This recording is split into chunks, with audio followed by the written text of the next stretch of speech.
ప్రభునందు ప్రియమైన దేవుని బిడ్డారా, ప్రభు అయిన యేసు నామమున మీకు శుభములు. జీవముగల దేవుని కృపావర్షం మీపై సమృద్ధిగా కురియునుగాక. ఈ దినం అనగా నవంబర్ నెల 29వ తారీఖు 2025 శనివారం హోలీ ట్రింటీ చర్చ్ మినిస్ట్రీస్ వారు అందించు ఆనుదేనామన్న. ఈ దిన మన ధ్యానాంశం మేలు చేసే దేవుడు. మేలు చేసే దేవుడు. దేవుని వాక్యం చదువుకుందామండి. ఇర్మియా గ్రంథం 32వ అధ్యాయం 41 వచనం. వారికి మేలు చేయుటకు వారి యందు ఆనందించున్నాను. నా పూర్ణ హృదయంతోను పూర్ణాత్మతోను ఈ దేశంలో నిశ్చయముగా వారిని నాటెదను. దేవుడు తన పరిశుద్ధ వాక్యమును దీవించునుగాక. దేని బిడ్డలు మీరంతా ఎలా ఉన్నారండి? బాగున్నారా? మీ అందరి కోసం ప్రతిదినం కూడా మేము ప్రార్థన చేస్తున్నాం. ఈ వర్తమానాలు వింటూ లైక్ చేస్తూ సబ్స్క్రైబ్ చేస్తూ షేర్ చేస్తున్న మా ప్రియులందరికీ ప్రభు పేట వందనాలండి. మీకోసం ప్రతిదినం కూడా ప్రార్థన చేస్తున్నాం. దేని బిడ్డలై ఈ ఉదయకాలంలో దేవుడు మనకి ఇచ్చినటువంటి దేవుడైన యెహోవా, ఆ పరమ తండ్రి ఇచ్చినటువంటి గొప్ప వాగ్దానాన్ని గురించి మనం చూస్తున్నాం. ఆయన మేలు చేసే దేవుడు. వారికి మేలు చేయటి యందు వారి యందు ఆనందించున్నానని ఆనాడు ఇశ్రాయేలు పక్షమున దేవుడు ఎంతగానో సంతోషిస్తున్నాడు. దేవుని బిడ్డ, ఈ ఉదయకాలంలో మరి నీ పట్ల కూడా దేవుడు ఒక మేలు చేయాలని ఆయన ఆనందిస్తున్నాడు. ఒకవేళ నీకు ఏ మేలు అవసరమో, ఏ యొక్క అవసరతలో ఉన్నావో, ఏ సమస్యలో ఏ కష్టంలో ఉన్నావో ప్రభు తప్పకుండా ఆయన మేలు చేస్తాడు. ఆయన మేలు చేసే దేవుడు. యేసు ప్రభువారు ఈ లోకంలో ఉన్నప్పుడు అందరి పట్ల ఆయన మేలు చేశాడు, కృప చూపించాడు, అద్భుతాలు చేశాడు, స్వస్థతలు ఆరోగ్యాలు ఇచ్చాడు, చనిపోయిన వారు లేపాడు. ఆయన మేలు చేస్తూ తిరిగినట్లుగా దేవుని వాక్యం చూస్తున్నాం. ఆయన పూర్ణ ఆత్మతో పూర్ణ హృదయంతో ఈ దేశంలో మిమ్మల్ని నిశ్చయంగా నాటుతానని ఆయన ఖచ్చితంగా చెప్తున్నాడు. దేవుని బిడ్డలు, బైబిల్లో ఇది ఒక ముఖ్యమైనటువంటి వాగ్దానం. ఈ వాగ్దానం పట్టుకొని దేవుని సన్నిధిలో మీరు మొరపెట్టండి. దేవుని బిడ్డారా, దేవుడు యెరూషలేమును బబులోను రాజు చేతికి అప్పగించినప్పటికీ ఆయన తన ప్రజలను విడిచిపెట్టలేదు. దేవుని స్తోత్రం. ఎన్నడూ కూడా దేవుడు మనను మరి శత్రు చేతికి అప్పగించినప్పుడు కూడా, ఒకవేళ వ్యాధిలో ఉన్న, కష్టంలో ఉన్న, సమస్యలు ఉన్న, దేవుడు తన ప్రజలను ఎన్నడూ కూడా విడిచిపెట్టాడు. ఆయన అంటున్నాడు, నేను విడువను, నేను ఎడబాయను, యుగ సమాప్తి వరకు నేను మీతో కూడా ఉంటానని ప్రభువు చెప్తున్నాడు. బదులుగా దేవుడు వారికి మంచి చేస్తాను. ఆయన వారికి ఇశ్రాయేలు వారిని పునఃస్థాపితం చేస్తానని ప్రియప్రభువు వాగ్దానం చేస్తున్నాడు. ఆయన ఇర్మియాకు దేవుని సేవ చేయడానికి ఆయన ఆనందిస్తున్నాడు. మరియు ఆయన ప్రేమతో నడిపించే విధంగా మరి ప్రవచించడానికి దేవుడు ఇర్మియాను మరి తన శక్తితో ఇర్మియాను తన ప్రవచనాన్ని చెప్పి కొన్ని విషయాలు దేవుడు చెప్పిన మాటలకు వివరణ ఇస్తున్నప్పుడు ఇర్మియా దేవుడు చెప్పిన మాట ప్రకారం దేవుని సేవకుడుగా నమ్మకంగా మరి ఉన్నట్లుగా దేవుని వాక్యాలు చూస్తున్నాం. ఇశ్రాయేలు ప్రజలను తిరిగి నెలకొల్పి ఇశ్రాయేలు దేశంలో వారిని తిరిగి ఉండాలని మరి ఇర్మియా ప్రవచించాడు. దేవుని స్తోత్రం కలుగుగాక. ఆయన యెహోవా తన ప్రజల కోసం సంతోషంగా చేస్తానని చెప్తున్నాడు. దేవుని బిడ్డ, ఈ ఉదయకాలంలో నీ పట్ల కూడా దేవుడు సంతోషంగా ఆనందంగా చేయాలని ప్రభువు ఆశపడుతున్నాడు. గనక ఈ వాగ్దానం పట్టుకొని ప్రార్థన చేయండి.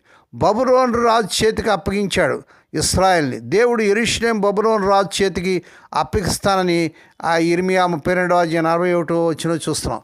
ఇక్కడ దేవుని యొక్క నమ్మకత్వాన్ని చూస్తున్నాం. దేవుడు తన ప్రజలను విడిచిపెట్టాడు. ఆయన వారిపై నిరీక్షణ ఉంచాడు. ఆయన వారికి తిరిగి దేవుని సేవ చేయటానికి అవకాశం ఇస్తాడు.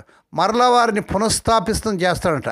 దేవుడు ఇర్మియాకు ఇశ్రాయేలు దేశంలో వారిని తిరిగి స్థాపిస్తాను అని ఆయన నమ్మకం చెప్పాడు. ఆయన యెహోవా తన ప్రజల కోసం సంతోషంగా చేస్తానని చెప్తున్నాడు. ఇర్మియా భక్తుడు దేవుని సేవకుడుగా ఆయన భర్యము మరియు ఆయన ప్రేమతో వారికి నడిపించడానికి ఆయన ప్రవచించినట్టుగా దేవుని వాక్యం చూస్తున్నాం. దేవుని బిడ్డ, ఏ మేలు కొరకు నువ్వు ప్రార్థన చేస్తున్నావో ప్రభు చేయాలని ఆశపడుతున్నాడు.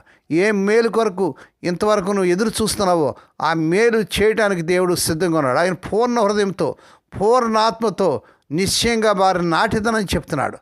యాకోబు భార్య అయినటువంటి రాహేలు సంతానం లేదనే విషయాన్ని మనం దేవుని వాక్యం చదివి ఉన్నాం.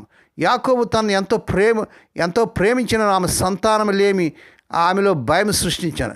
ఎంతో దుఃఖముతో నా గర్భఫలం నిమ్ము, లేని ఏడని చచ్చిదని యాకోబుతో నేను. అప్పుడు దేవుడు రాహేలుని జ్ఞాపకం చేసుకున్నాను. దేవుని స్తోత్రం కలుగును గాక. దేవుని బిడ్డ, ఆనాడు రాహేలుని జ్ఞాపకం చేసుకున్నట్టుగా ప్రభుని మిమ్మల్ని కూడా జ్ఞాపకం చేసుకుంటున్నాడు. ప్రభువా, నన్ను జ్ఞాపకం చేసుకో, కృప చెప్పున జ్ఞాపకం చేసుకొని ప్రభు సన్నిధిలో కన్నీటితో ప్రార్థన చేయండి. ఆమె మొరను ఆలకించాడు. మన దేవుడు ఆలకించే దేవుడు, ప్రార్థన ఆలకించే దేవుడు, అద్భుతాలు చేసే దేవుడు. నువ్వు ఆపత్కాలముందు నీవు నన్ను గురించి మొరపెట్టి నేను విడిపిస్తాను, నీవు నన్ను మహిమపరుస్తావని కీర్తన గ్రంథం 50వ కీర్తన 15 చూస్తున్నాం.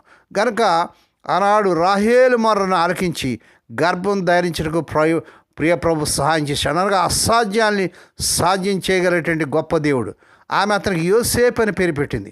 ఆ యెహోవా మరొక కుమారునికి దయచేయను అనుకొని అతనికి ఆ పేరు పెట్టినది. అవును, ఆ ప్రకారంగా దేవుడు యోసేపు తర్వాత బెన్యమీను అనుగ్రహించాడు. యోసేపు జీవితం చదివినట్లయితే అతను దేవుని యందు భయభక్తి కలిగి ఉన్నన అతనికి ఆశీర్వాదాల మీద ఆశీర్వాదాలు అనుగ్రహించాడు. ఎక్కడో ఇంట్లో దీవించబడ్డాడు. పోతిఫర్ ఇంట్లో మరి దేవుని యెడల భయభక్తి కలిగి ఉన్నాడు. మరి చెరసాలు వేయబడినప్పుడు మరి అక్కడ కూడా దేవుని యెడల భయభక్తి కలిగి ఉన్నాడు, దేవునికి లోబడ్డాడు. సింహాసనం ఎక్కినప్పుడు కూడా దేవుని యెడల భయభక్తులు కలిగి ఉన్నాడు. కనుక ఆశీర్వాదాల మీద వచ్చినాయి. దేవుని బిడ్డ, ఈ కాలంలో ఈ వర్తమానం పెట్టిన సహోదరుడా సహోదరి, దేవుని యెడల భయభక్తులు ఉందా? దేవుని భయపడుతున్నావా? ఆయన పూర్ణాత్మతో పూర్ణ శక్తితో ఆయన ఆరాధిస్తున్నావా? దేవుని బిడ్డ, ఇదే దేవుని యొక్క హృదయం. ఆయన ఎల్లప్పుడూ మనకు మంచిగా చేస్తాడు, మేలే చేస్తాడు.